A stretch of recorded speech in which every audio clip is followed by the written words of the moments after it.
सभी state board और CBSE board के स्टूडेंट्स के लिए उनके एग्जामिनेशन को लेकर के, बोर्ड एग्जाम को लेकर के बहुत बहुत शुभकामनाएं।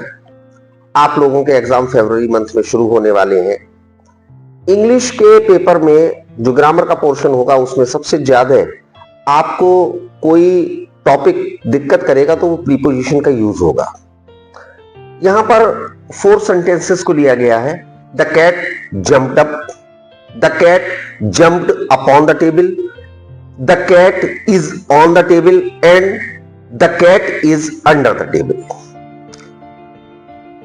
आई want to explain it. If the condition is the cat jumped up means the cat jumped from the lower side to the upside, but on the upside it was not established and returned to the lower side। कहने का मतलब क्या हुआ कि अगर बिल्ली किसी नीची जगह से ऊपर की ओर कूदती है लेकिन ऊंचाई पर कहीं भी वो स्थिर नहीं होती, मीन्स उसके बैठने की ऊपर कोई जगह नहीं है, तो फिर से लौट करके नीचे उसी पॉइंट पर आ जाएगी जहां से उसने जंप किया था। इस पोजीशन में सेंटेंस आपका होगा द कैट जंप्ड अप। यहां पर प्रीपोजिशन अप यूज होगा।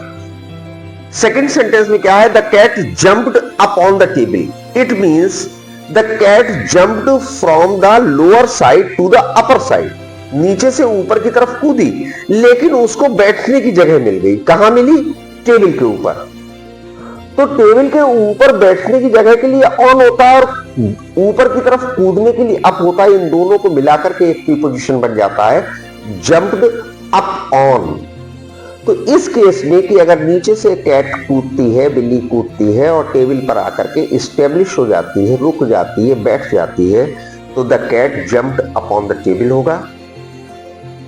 थर्ड सेंटेंस में क्या है? The cat is on the table means जब आपने बिल्ली को देखा था तो बिल्ली टेबल के ऊपर थी, ना तो वो वहां कहीं नीचे से कूद के आई है आपके सामने, ना ही वो वहां से कूद करके कहीं नीचे गई है, बल्कि वो वहां एस्टेब्लिश है।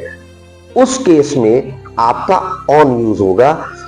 और अगर जब आप देखते हैं कि पोजीशन क्या है बिल्ली की, मेज के नीचे है, जो उसका टॉप होता है, टेबल टॉप जिसे बोलते हैं, उसके नीचे अगर बैठी हुई है तो उसके लिए अंडर द टेबल होता है। अब यहां पर 2 कंडीशंस और हैं।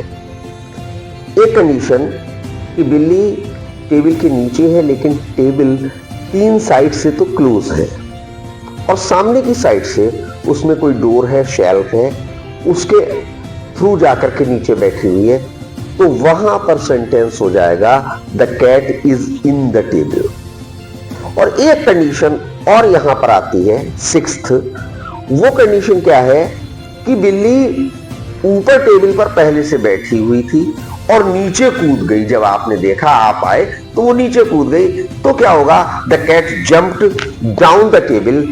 तो इसको आप लोग समझ गए होंगे, up, upon, on, under and in and also down, how used in the English sentences properly, grammatically correct, syntax point of view से correct किस तरह से यूज होते हैं। Thank you very much.